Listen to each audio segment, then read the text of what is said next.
Hey guys, welcome to Bakes and Blenders. Today we're going to be making a cherry almond tart.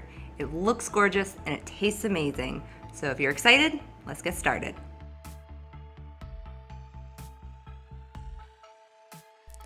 We're going to get this cherry almond tart started by making our almond pastry cream.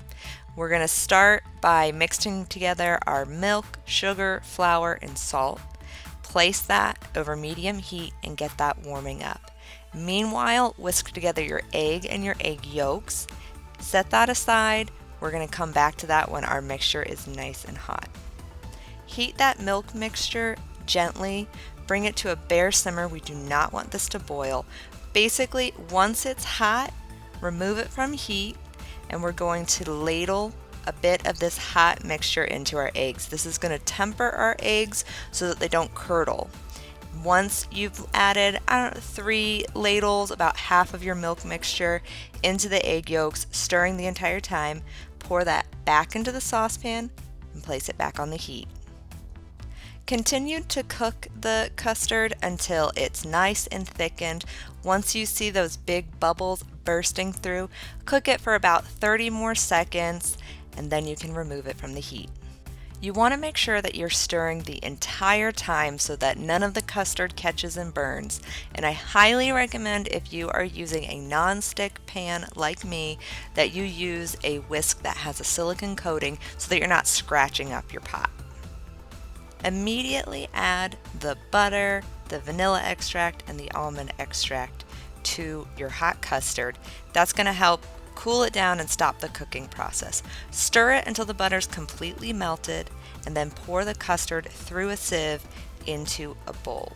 This is going to remove any lumps that there might be, maybe dried up pieces of custard from the side of the pan, maybe overcooked eggs, maybe lumps of flour, whatever. This is just a safety. Strain it and then immediately press cling wrap over the top of your custard so that you don't get a film on top. Set that bowl aside to cool down at room temperature for about an hour or two. Then you can cover it and place it in the fridge for at least an hour, but I did mine overnight. You'll find the recipes used in this video in the description box below. Now on to the sweet shortcrust pastry. Cube your butter and put it in either the freezer or the fridge while we get started with our dry ingredients. Put your flour, salt, and sugar into the food processor. I'm using a little bit of almond flour in there. If you don't want to use it, you can just use more all-purpose flour. That's totally fine. Pulse to combine, then take out your cold cubed butter and scatter that evenly over your dry ingredients. Pulse a few times. Give the bowl a little scrape, then pulse a few more times. Your butter should be mostly smaller chunks. If there's 1 or 2 large chunks, that's okay, we're not done. Add your egg yolk and pulse 2 or 3 more times. Give the bowl a scrape. The mixture is going to look roughly the same, but it will have a slight yellow tinge.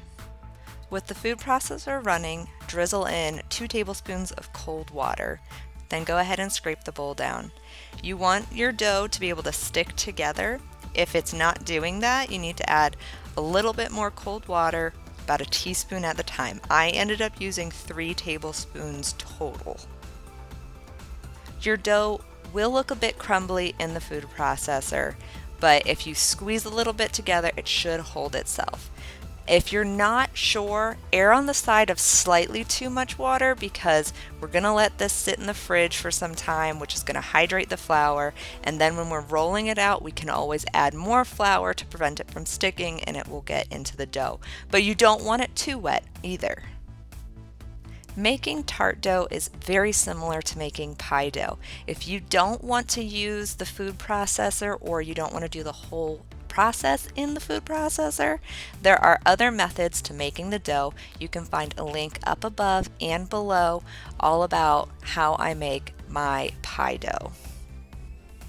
Once your dough is at the right consistency, dump it out onto some plastic wrap and use that plastic wrap to kind of press the dough into a ball, then flatten it into a disc.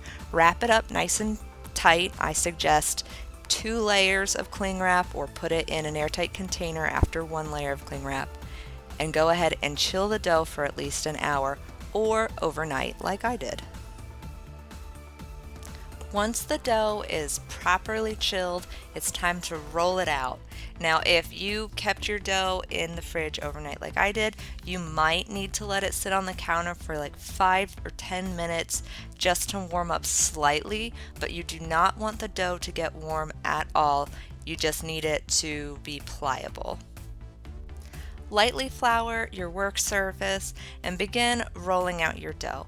Now, like I've mentioned before, tart dough, shortcrust pastry dough is very similar to working with pie crust. So just like pie crust, I like to roll my dough in one direction a few times, do a quarter turn, and I use a bench scraper to help with that, roll again, and I do this 4 times so it makes a full circle.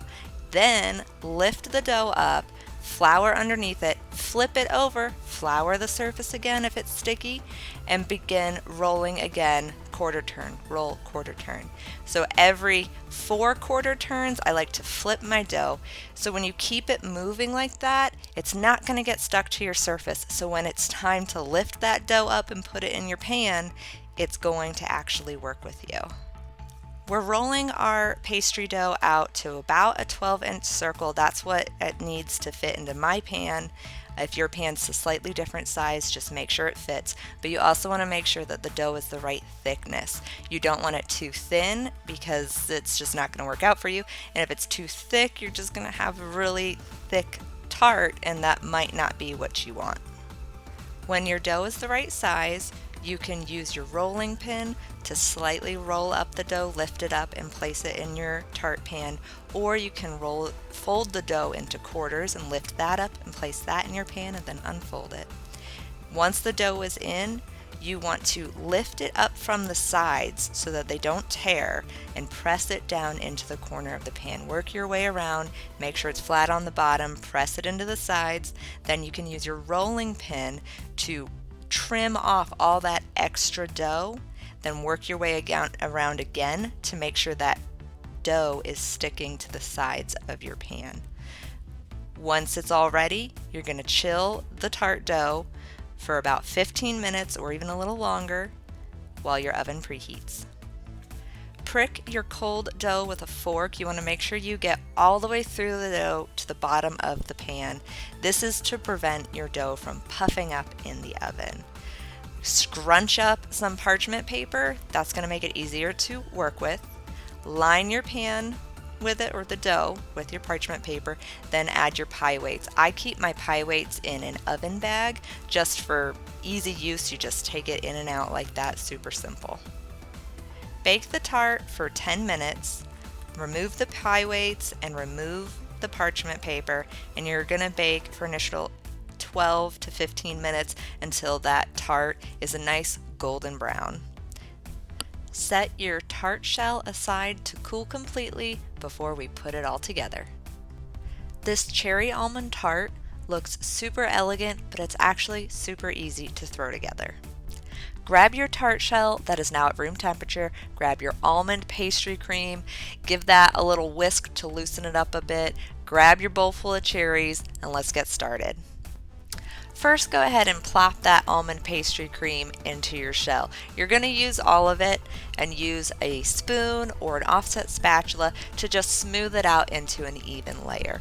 No one's going to actually see the top of the pastry cream, so it doesn't have to be perfectly smooth, but you do want a nice, level, even surface.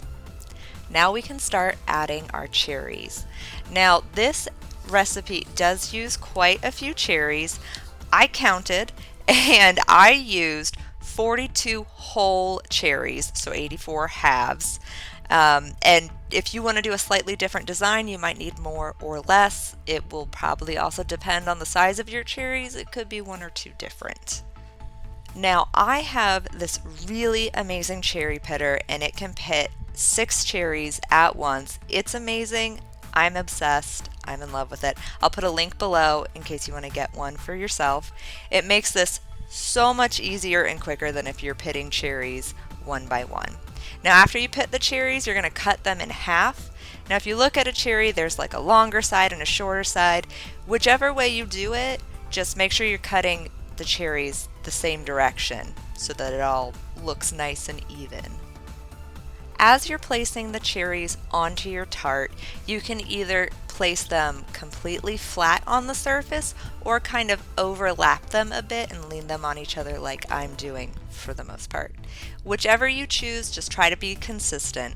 Work your way around the outer edge of the tart and then add another layer and another layer and another layer. Keep adding concentric circles until you get to the very center where you can finish it with a single half of a cherry. Once you've got all your cherries on your tart, we have one more finishing touch to do. Take some cherry preserves and warm them up either in the microwave or on the stove top. This is just to loosen it up a bit.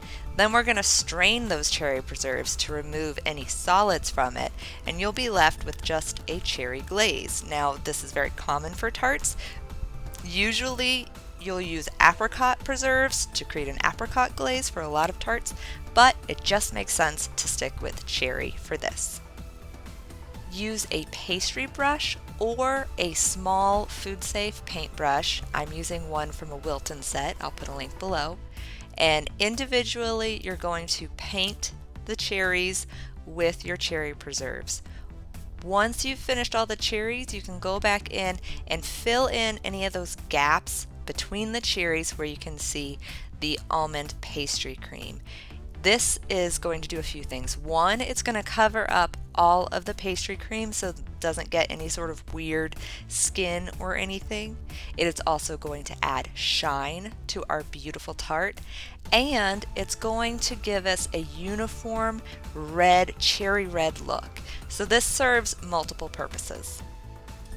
Now, if you got a little bit of cherry preserves on the tart shell or somewhere you don't want it, it's okay. When you're all done, go back through with a clean, dry pastry brush or small paintbrush and just gently wipe it away. That will tidy up your finished work. While your tart is good to go right now, I suggest chilling it in the fridge for at least an hour to give that pastry cream some time to firm up a little bit so it doesn't kind of splooge out everywhere when you go to slice it.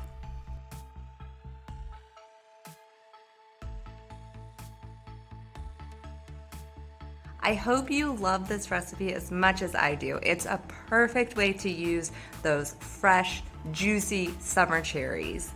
If you did like this recipe, please go ahead and give me a thumbs up. And if you want to see more of my videos, don't forget to subscribe.